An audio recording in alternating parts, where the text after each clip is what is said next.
Мэрия Лайф каждую среду в 19:00, Инстаграм, Фейсбук, профиль One Click Якутск. Подключайся в прямой эфир, смотри, задавай свой вопрос.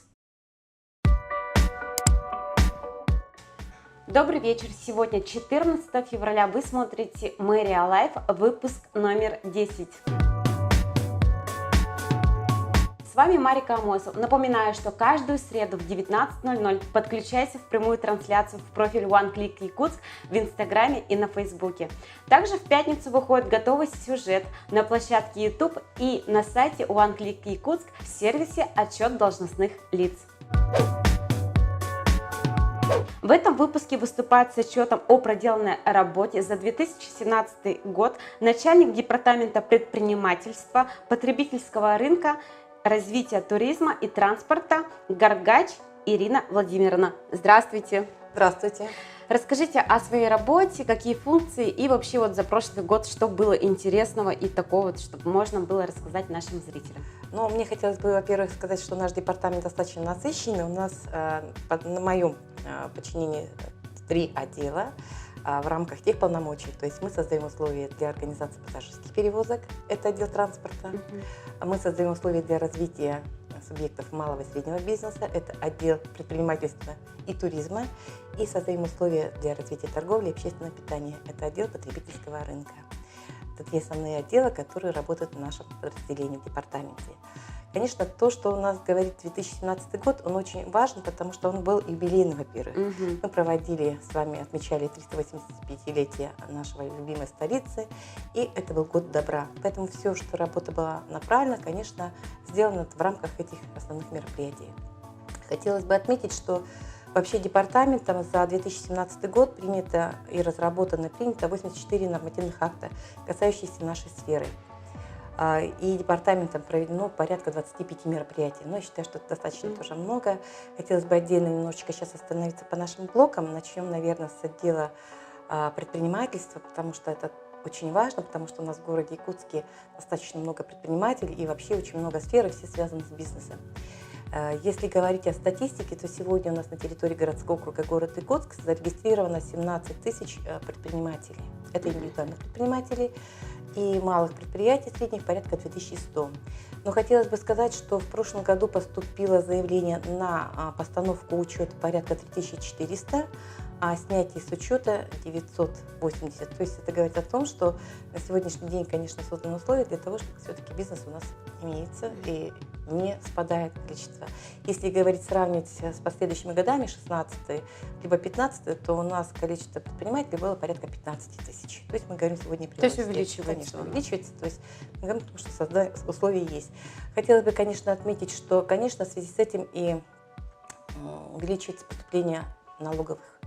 И в этом году, за 2017 год, они составили порядка 1 955 миллионов. То есть это порядка на 6% больше, чем в сравнении с прошлым годом. То есть это, конечно, однозначно то, что мы говорим о тех предпринимателях, которые сегодня встают на учет. А для этого хотелось бы чуть-чуть попозже я отмечу, наверное, что на это влияет. То есть, скорее всего, это то, что все-таки работа сейчас ведется по незаконному предпринимательству. Но я чуть-чуть попозже скажу. Скажу в целом о том, что у нас на территории городского округа города Якутск действует и работает программа по поддержке субъектов малого и среднего предпринимательства и развития туризма. И общий объем этой программы у нас составляет 19 миллионов 200. Основные мероприятия по этой программе, это, конечно, было получение поддержки предпринимателей начинающих, это порядка 3 миллионов. Поддержка предпринимателей социальной сферы, это тоже очень один из важных направлений. Ярмарочно-выставочные у нас мероприятия, это 500 тысяч у нас получили предприниматели. Также у нас было новое мероприятие, и очень такое интересное, это поддержка местных народных промыслов. Это у нас получил поддержку наш кузнец Потапов. Действительно очень интересное изделие, которое приобрел очень хорошее оборудование. И мы надеемся, что это оборудование ему действительно пригодится, и мы будем иметь хорошее изделие. И, конечно же, у нас здесь очень подраздел идет развитие туризма. То есть это как раз проведение полюс-холода, то, что мы буквально в этом году будем опять стартовать 24 марта, вернее, и, конечно, зима начинается с Якутии. В этом году мы поддержали 37 предпринимателей, которые получили поддержку. Но заранее хочу сказать о том, что субсидии это выдаются в размере не более 300 тысяч, и они выдавались фактически по понесенным затратам. Очень важную роль хотелось бы мне в этом отметить о том, что у нас мероприятие было по поддержке предпринимателей по техприсоединению. Это, конечно, касается тех предпринимателей, которые заняты в сфере производства. То есть техпресс – это, конечно, очень достаточно дорогостоящие мероприятия, поэтому из бюджета города Якутска по этой программе эта сумма возмещалась. В рамках того, что, в принципе, наше дело работает, хотелось бы, наверное, немножко остановиться в части взаимодействия вообще с предпринимательским сообществом. Невозможно осуществлять свою деятельность в сфере, наверное, поддержки и создания условий для предпринимателей без тесной связи и контакта с нашими предпринимателями. Поэтому очень важную роль играет в этом плане Координационный совет при главе городского округа города Якутск, который возглавляет Сергей Викторович Черных, это председатель, заместитель председателя Ирина Владимировна Котенко. И надо сказать, что наш Координационный совет достаточно такой, он активный очень. Очень многие члены нашего Координационного совета вошли в Координационный совет при главе республики. То есть это, наверное, правильно, потому что вопросы, которые поднимаются в городе в целом, они также решаются на уровне республики. Здесь поддержка, конечно, очень хорошая чувствуется со стороны республики. Очень много рассматривалось вопросов, в том числе и нормативная база, и то, что, в принципе, правила по благоустройству и землепользованию. Достаточно очень большая работа была рассмотрение именно в Координационном совете тех моментов, когда предприниматели не могут найти какие-то пути решения в части с структурными подразделениями. И я бы тоже хотела бы отметить, что наш департамент работает в очень тесном контакте со всеми структурными подразделениями окружной администрации. Это очень важно, потому что здесь мы все структуры связаны друг с другом для решения одной цели. А цель это одна, это создание условий для развития бизнеса в городе Якутске. Поэтому, конечно, без этого невозможно. Координационный совет достаточно серьезно работает в части предоставления субсидий, то, что я говорила.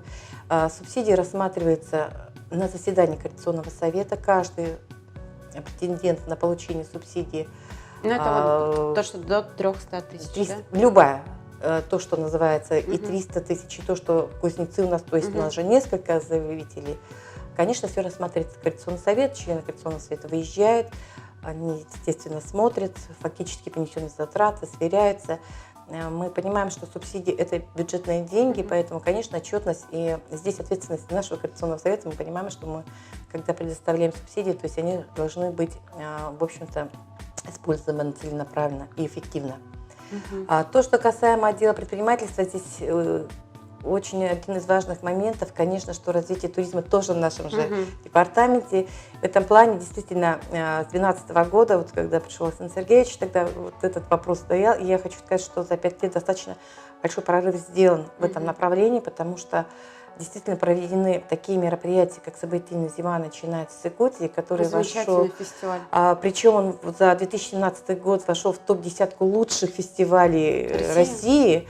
Это буквально мы все отслеживаем, и сегодня в этом плане ведется очень большая работа для того, чтобы, конечно, этот фестиваль действительно был событийным, для того, чтобы он набирал обороты, и уже сегодня даже буквально с января месяца у нас вот с 19 января 2018 года проведена огромная стратегическая сессия в части выработки правильного подхода для того, чтобы мы 1 декабря могли предоставить действительно увидеть туристов в нашем городе. Это важно, потому что мы должны продвигаться вперед и двигаться. И если уж школе мы заявили, что мы вошли в топ-10, мы для этого должны действительно держать эту планку, и для этого должны провести очень большую работу совместно с предпринимателями. Еще раз повторяюсь, наша работа невозможна без взаимодействия наших предпринимателей. Давайте скажем, что вот, допустим, человек, возьмем обычного, да, вот у него есть какая-то идея, и он хочет помощи от окружной администрации в виде субсидий до 300 тысяч. Что ему надо сделать, чтобы получить, кроме вот идеи в голове? Ну, вы знаете, в общем-то, программа вообще по поддержке предпринимательства действует и работает с 2008 года. То есть субсидии сначала выдавались 200 тысяч, потом 300. Но вообще решение наших, опять-таки, самих же предпринимателей было о том, что все-таки возвращения вот этих предпринимателей части субсидий достаточно уже много сделано, много влито. Поэтому с 2018 года принято решение о том, что выдавать в виде микрозаймов. Это, наверное, правильно. То есть сегодня субсидии у нас уже на поддержку по фактически понесенным затратам 2018 года этого не будет. У нас создан фонд по предпринимательству в городе Якутске, городского округа город Якутск. Раньше был фонд АПК, сейчас его расширили, то есть это будет фонд по поддержке предпринимательства, где предусмотрена определенная сумма в размере где-то 25 миллионов, и где будут предоставляться микрозаймы. Здесь тоже нужно понять, что просто так микрозаймы расставаться не будут. Здесь также будут рассматривать Координационный совет. Это, наверное, правильно, потому что мы должны то есть выбрать приоритетное направление, и поддержка она должна быть. То есть здесь опять-таки ответственность бизнеса в части получения и возврата этих денег. То есть, потому что это тоже деньги бюджетные. То есть это временная помощь? Да, то есть это тебе под 6%, то есть это достаточно, 6-8% сейчас рассматривается, да, то есть, конечно, это достаточно доступный кредит, микрозайм. Он будет до 3 миллионов, и хотелось бы сейчас, конечно, пользуясь случаем, что я у вас сегодня в студии, сказать нашим предпринимателям, что рассмотрение данного вопроса в части выдачи микрозайма будет со второго квартала, 2-3 квартал 2018 года. То есть сейчас идет определенная работа. Буквально у нас будет Координационный совет на следующей неделе во вторник. Мы очередной проводим, как раз эти вопросы рассматриваем. Это тоже очень важный вопрос в части туризма. То, что мы сегодня говорим полюс холода, это тоже одна из составляющих Димановича на Цикуте. Поэтому, конечно, привлечение туристов мы тоже бы хотели быть, потому что все туристы, которые приезжают в любом случае хоть в какой-то район, либо улус нашей республики, они все останавливаются в городе Якутске. Поэтому мы говорим своим предпринимателям, мы должны так, чтобы каждый, кто у нас здесь был, получить частичку города. Это в виде сувенира, либо это посещение наших незабываемых мест. То есть достаточно огромная работа еще предстоит. Опять-таки, повторяю, совместно с бизнесом. Если касаемо Координационный совет, тут необходимо отметить, что в этом году, в который прошел 2017, проведено достаточно очень много встреч без главенства, где был Александр Сергеевич, где все вопросы предпринимателей задавались. И здесь нужно отметить, что все вопросы, которые задавались предпринимателями, они протокольно все заносятся. И более того, они отслеживаются. Исполнение протокольных поручений, это, конечно, всегда находится на контроле у главы Александра Сергеевича, и поэтому, конечно, они приходят достаточно продуктивно и имеют эффект. Также был проведен силами предпринимателей вместе сила, форумы были, где, опять-таки, предприниматели определенные вырабатывают свои предложения. Это важно, связь бизнеса с властью. Вот это как раз показывает, что действительно правильно налажено, то есть власть слышит бизнес, бизнес слышит власть, и принимается правильное решение. В части развития бизнеса в городе Якутске. Это достаточно очень важные факты, наверное, где на этих форумах бизнес говорит о своих проблемах, которые почему-то не решаются. Действительно, есть проблемы, которые можно решить, но есть проблемы, которые не зависят от окружной администрации, где нужно решать их даже на федеральном уровне. То есть, в принципе, эти вопросы есть. В данном разделе я хотела бы также остановиться по незаконному предпринимательству. Это тоже очень стратегический вопрос. И вот в 2015 году по решению, конечно, этот вопрос всегда рассматривался на Координационном совете. Эта идея Координационного совета Александр Сергеевич ее поддержал. И была создана межведомственная комиссия по предпринимательству, по законному предпринимательству в сфере на территории городского округа города Якутск. Заседание это проходит ежеквартально, достаточно большие совещания. В состав комиссии входят все контролирующие органы исполнительной власти. И именно рассматриваются достаточно серьезные вопросы в части незаконного предпринимательства. Мы сегодня понимаем, что на федеральном уровне нет четких принятых решений, в каком направлении, кто отвечает, кто проверяет и вообще как это должно быть. Поэтому, конечно, силами межведомственной комиссии проведена в 2017 году очень большая работа. Это проведены опять-таки предпринимателями, были проведены мониторинг объектов, которые незаконно осуществляют свою предпринимательскую деятельность. Но мы говорим не о том, чтобы эту незаконную предпринимательность, скажем, пресечь. Мы говорим о том, что ее нужно легализовать. То есть, если ты осуществляешь предпринимательскую деятельность, ты должен оформить. Да. Ты должен оформиться, ты должен заплатить налоги. Где найти вот эту вот информацию? На сайте Якутск.РФ? Это, конечно, все есть, в принципе. Мы готовы всегда, то есть у нас в любом случае с предпринимателем мы всегда ведем диалог, у нас даже нет такого чистоприема, потому что предприниматель может прийти, и он пришел не потому, что он так захотел, его это приспичило, поэтому мы всегда находим время, не откладывая, решаем эти вопросы. Потому что нелегальный бизнес, он сегодня душит легальный. Мы понимаем, что сегодня выгодно, которые не платят никаких налогов, уходит от ответственности, и причем проверка идет легального бизнеса, а нелегально он понимает, что он не попадает ни под какой закон. То есть здесь мы должны понять, что в этом плане все равно межведомственная комиссия наметила, мы утвердили план в части того, что мы будем работать в этом направлении, опять-таки совместно с бизнесом. Здесь в прошлом году мы прошли очень большие проверки, провели проверки. Ну, проверки я не могу назвать, потому что у нас определенные вещи, то есть проверяют контролирующие органы. В части федерального законодательства окружная администрация не полномочена только на определенный вид контроля. Это лесной контроль, это муниципально-земельный контроль. В части вот именно незаконного, в части размещения, осуществления торговой деятельности, либо иной деятельности, здесь, конечно, вопросов очень много. Поэтому нашей комиссии, членами межведомственной комиссии были проведены объезды, выявлены факты. Эти факты все были предоставлены прокуратуре. Но достаточно много работы сделано. Кто-то легализовался, кто-то закрылся. Но я думаю, что работа будет продолжена. И надо отдать должное, что сегодня указ главы республики Егора Афанасьевича принят уже указ о борьбе с незаконным предпринимательством. То есть в данном случае, конечно, должна работа вестись по всем направлениям. Усиление должно быть. Вообще департамент предпринимательства очень обширный, можно говорить вечно, но у нас время поджимает, и поэтому... Чуть-чуть еще добавлю немножечко, потому что очень хороший вопрос. Это у нас обеспечение пассажирскими перевозками. Мне бы хотелось сказать немножечко, то, что в принципе в 2017 году мы, во-первых, что сделали? Мы пока пилотно запустили новый маршрут номер 9. Это очень важно, наверное, это пригородный. Это как раз у нас несколько лет на отчетах. Я к тому, что когда мы проводим отчеты, окружной администрации достаточно населения стоит много вопросов, которые опять-таки решаются силами окружной администрации. И мы запустили новый маршрут, это 9, который у нас проходит по центру, то есть пригорода люди могут спокойно доехать до Крыжиновского. А в какую сторону пригорода он едет? От пригорода он едет до Крыжиновского, то есть он через Дзержинского. Достаточно неплохой маршрут, он только нарабатывается, при этом он опять-таки наш замечательный, который есть новый музей, открыли, там у нас есть автобусная остановка. То есть заезжает автобус. Конечно, да. Мне бы хотелось сказать о том, что все-таки дифференцированная система оплаты, она себя оправдывает. Вообще за 2017 год мы перевезли 48 миллионов пассажиров. Ой, как много. Здесь хотелось бы отметить о том, что у нас вот именно оплата ультралайтами, где 60, 20 и 40 ездок, причем оплата, если мы покупаем ультралайт 60 ездок, стоит 16 рублей, но на сегодняшний день ни в одном субъекте Российской Федерации стоимости за проезд такого нет.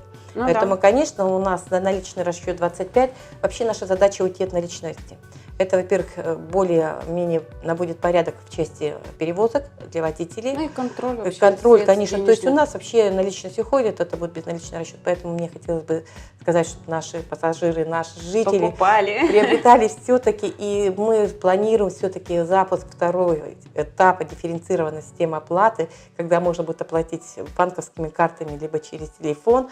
Я надеюсь, что вот где-то в апреле мы должны запустить. Просто наши сейчас представители улетели буквально вот в понедельник в Москву для того, чтобы решить эти вопросы по видеовалидаторам, которые стоят в наших автобусах. Также в прошлом году мы все автобусы оснастили видеонаблюдением, камерами. Это очень важно, потому что возникает очень много споров. И сейчас очень многие споры, которые даже были в начале года, они снимаются, потому что там стоит камера. Ну, вот как бы кратко по отчету, потому что у нас департамент большой, сделано много рассказов, было много и про Стамбул, как наш город мастеров, 19 наших субъектов предпринимательства встали, и просто турецкая сторона, то есть жители были в восторге от наших сувенирщиков, от наших художественных промыслов, что было показано. Конечно, достаточно интересно это все, и рассказывать очень многое можно про наш департамент. Но у нас поступили 3 вопроса. Можно я озвучу? Вопросы к нам пришли из социальных сетей. Один вопрос. У нас заключен договор аренды под торговую стационарную точку, ну здесь так написано, на 3 года. В силу обстоятельств мы планируем уехать из Якутии. Можем ли мы сделать переступку договора аренды минуя процедуру аукциона? Ну, мне бы хотелось сказать, что это не совсем, наверное, корректный вопрос. Почему? Потому что стационарный торговый объект это является здание, сооружение, которые принадлежат кому-либо на праве ведения. То есть это хозяин уже есть. Если говорить о нестационарных торговых объектах, когда заключаются договора, вот здесь предоставляется место для размещения нестационарного торгового объекта. У нас существует положение. По положению четко прописано, что в случае, конечно, если человек по каким-то причинам не может осуществлять предпринимательскую деятельность, то он, конечно, может ее переоформить на близкого родственника, там, на дочь, на мужа. А в части, если они уезжают, то есть мы понимаем, что у нас очень много предпринимателей, которые сегодня желают, конечно, также здесь работать, и поэтому здесь, конечно, как бы договор расторгается, если он выезжает. То есть в любом Здесь, случае если, надо эту процедуру да, исполнить, процедуру да? нужно исполнить, но я хочу сказать, что уполномоченные по заключению договоров у нас являются наши территориальные управы, то есть можно подойти в управу и четко еще раз пояснить, объяснить, и там дадут четкую консультацию. Второй вопрос. Не секрет, что по информации Координационного совета по предпринимательству при главе города Якутска ежегодно однодневные ИП получают субсидии на развитие бизнеса, в итоге банкротят их. Вопрос, будет ли какое-то ужесточение или новые условия по получению субсидий? Ну, я, наверное, в своем выступлении как бы уже ответила, что, ну, во-первых, конечно, то, что у нас выдавали субсидии, у нас по плану Координационного совета принято решение вообще проинспектировать все, что было выдано. То, что мы говорим, было по информации Координационного совета, эта информация была по итогам 2016 года, что у нас там 6 или 7 предпринимателей вообще не осуществляли деятельность.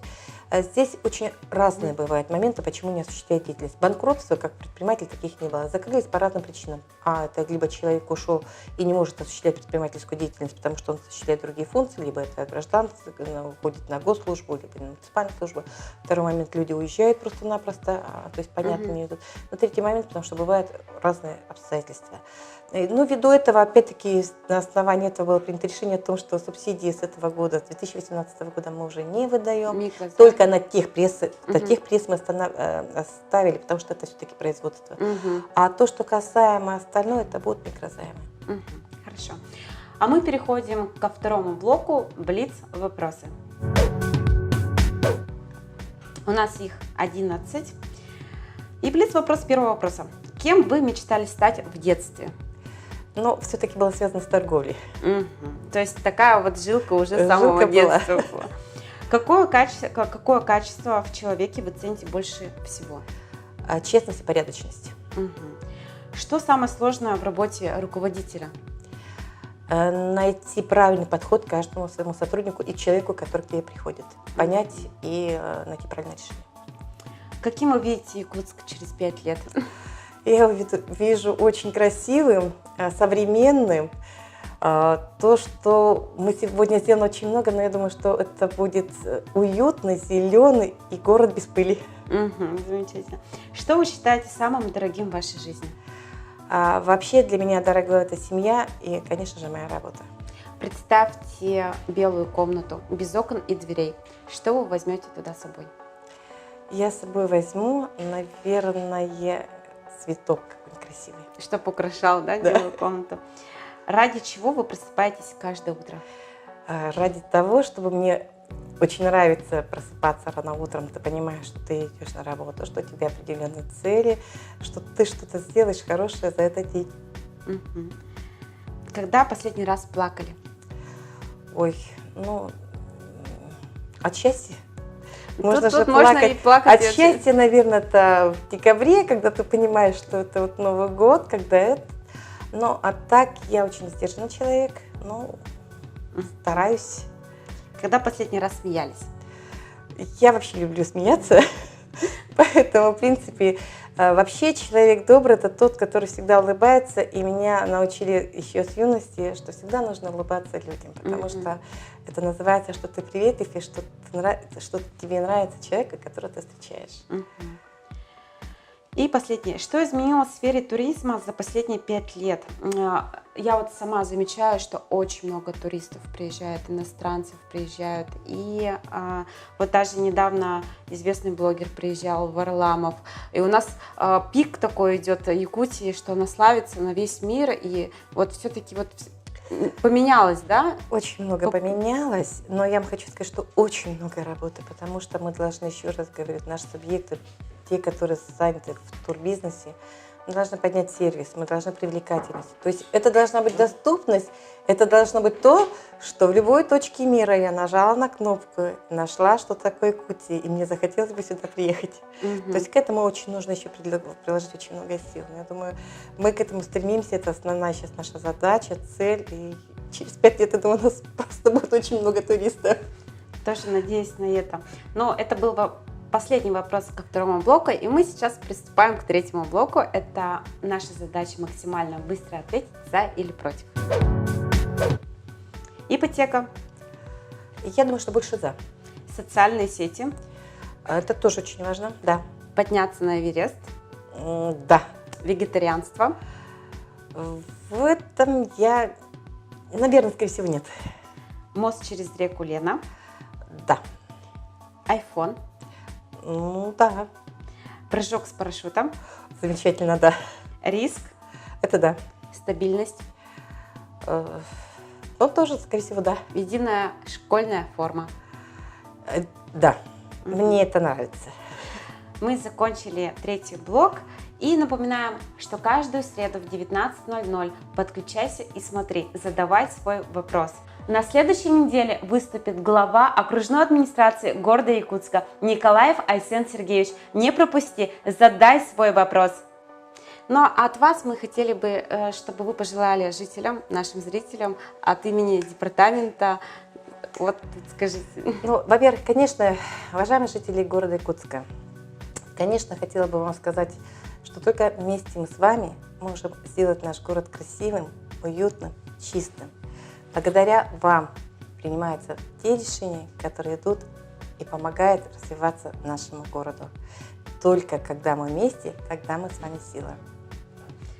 Не забывайте подписываться на наш канал, ставьте лайки и комментируйте. Но от городского портала OneClick сегодня День влюбленных. Мы хотим вам подарить вот такую валентиночку от городского портала OneClick, Ой, спасибо чтобы вам огромное. немножко поднять настроение в такой Спасибо замечательный огромное. день. Спасибо. До скорой встречи! До свидания.